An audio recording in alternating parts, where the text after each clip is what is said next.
All right, ladies and gentlemen, welcome back to the channel. Today we're going to be talking about the Green Bay Packers because although preseason is currently not over yet, I have seen exactly what I've needed to see, and it all starts and it all ends with Mr. Jordan Love.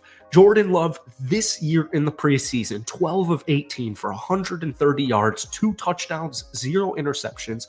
Might I add, both of those 2 touchdown passes were beautiful. 67% completion percentage and 7.2 yards per attempt. It's night and day from this time last year. This time last year, Jordan Love concluded the 2022 preseason going 41 of 74 for a completion percentage of just 55.4%. He did throw for 437 yards, but he threw for 3 touchdowns and 4 interceptions and a QBR of 63.9. So, like I said, night and day difference. I have seen exactly what I have needed to see. Jordan Love is precise. He is a dog, and he is ready to take this Green Bay Packers team back to the playoffs this upcoming season. That's what we're going to talk about in today's video. But before we do, if you guys enjoy it, be sure to hit that like button, hit that sub button for daily NFL content. I'm a diehard Green Bay Packers fan, so you know there's a ton of Packers videos on this channel. Packers fans, I love you guys. I cannot believe that I'm able to post Green Bay Packers videos, the team that I love. So I appreciate you guys so much. If you could try and get this video to 500 likes, that would mean the absolute world to me. So just some things we've seen from Jordan Love. Like, at the end of the day, what we knew heading into the preseason, even though we have not seen much of Jordan Love, we knew he had talent. You know, the Green Bay Packers have held on to him. They drafted him in the first round, right? You know, it's a very big deal when you have an MVP, a several-time, 4-time MVP in Aaron Rodgers. But they took him at pick number 26 in the 2020 NFL draft. And, you know, we didn't see much of him ever. In his first 3 seasons in the NFL, we barely saw him play. He actually only has 83 career regular season pass attempts. So I do like the sound of that because teams don't really have much footage on Jordan Love. But every time this man steps behind a microphone, anytime I see him on the field, he looks in control. And so we heard Jaire Alexander yesterday say that we know Jaire Alexander, we know he loves to talk trash. We know he loves to chirp. We know that defense loves to chirp, as they should, because they're one tough-ass unit. He said Jordan Love, it doesn't faze him at all. And I know that, like, it shouldn't faze your starting quarterback, but my point is Jordan Love's a professional. This dude is professional, and he clearly has talent, and there were clearly things that the Packers saw that us fans weren't able to see because we're not in these practices. We're not talking to Jordan Love every day. We're not seeing how he is carrying himself, how he's living, what he's doing to improve, from Aaron Rodgers. We're not seeing all that meat and potatoes. So the fact in and of itself that the Green Bay Packers still have Jordan Love is just a sign of, we believe in this guy. We trust in this guy. Maybe we don't fully trust in the guy quite yet because he hasn't technically started a regular season game for us this year, but we believe in him, and we believe in him enough to give him the keys to our offense and our team for this entire season. So Jordan Love doesn't need to be the next Aaron Rodgers. He doesn't need to be the next Brett Favre. I love where the expectations are right now. I absolutely love it. Everybody is expecting Jordan Love to not be the guy. People are putting every quarterback in the NFC North ahead of him. Captain Kirk, Jared Goff, Justin Fields. Everybody's already writing off Jordan Love. So I love the low expectations. But then we take a look at who's on Jordan Love's team. Who has the GM? Who has the coaching staff? Who have they provided Jordan Love with to make his, not rookie season, but his first season as the full-time starter a lot easier? Well, it starts with the loaded running back room that we, as Packer fans and NFL fans, know the Packers have one of the best, if not the best 1-2 punch duo in the entire National Football League. Aaron Jones and A.J. Dillon. These are 2 starting caliber running backs, and they're both happen to be on the Green Bay Packers. You have both of them extremely versatile, and you have a crazy red zone threat in A.J. Dillon.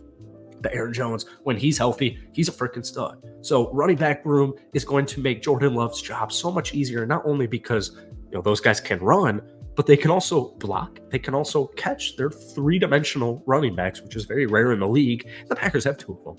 They have 2 of them. So we go down to the receiving unit. Well, I don't have questions with Christian Watson or Romeo Doubs because I'm a Packers fan, but the NFL media would say there are question marks surrounding both of these players.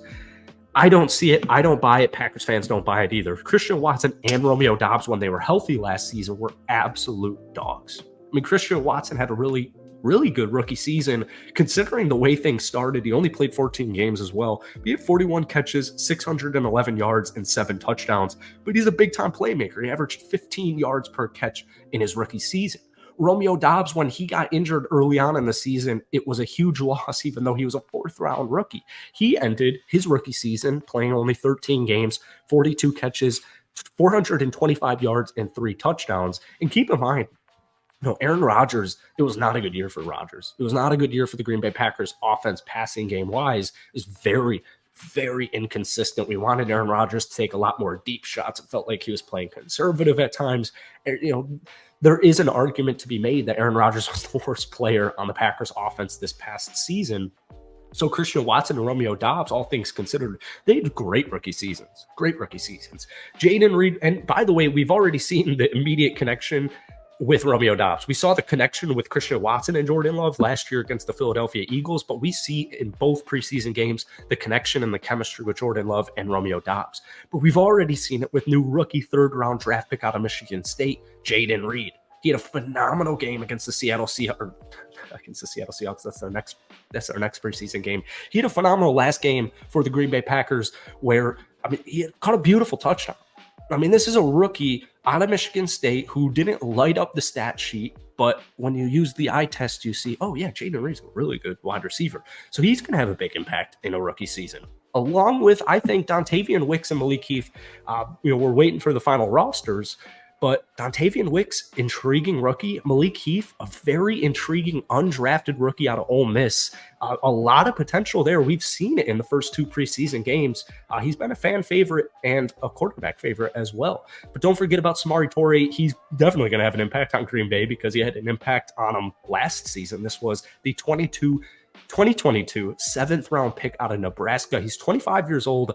Now, he played 11 games. He only caught 5 catches for 82 yards. But if you watched those games, they were big-time plays. He had more so, back-to-back weeks against Buffalo where he caught 4 catches for 37 yards. And then he had that brutal loss against Detroit, 4 catches for 34 yards in the first loss to Detroit. So there's something there with Samori Toure, and he has comfortability and familiarity within the system. So I'm curious to see what that wide receiver depth chart is going to look like. Speaking of the depth chart, Luke Musgrave, Tucker Kraft, a lot of hype coming out of these tight ends, specifically Luke Musgrave. The dude is going to put on a show in his rookie season. And then to finally wrap things up offensively, you have one of the best offensive lines in the National Football League, along with the best left tackle, or one of, if you don't think David Deback is the best left tackle, he's certainly one of them.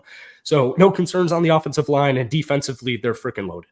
I don't see any of the concerns that people have defensively, especially on paper. They're freaking loaded. So the Green Bay Packers this upcoming season, I do think they'll be above 500. I do think the week 1 game against Chicago it's extremely important. I know it's just one game and it's the first game of the season, but a win would go a long way. It kind of reminds me of Aaron Rodgers' first regular season starting game. So that's it for today. If you guys enjoyed it, be sure to hit that like button, hit that sub button for daily NFL content. And Packers fans, give me a win-loss total on the Green Bay Packers down below.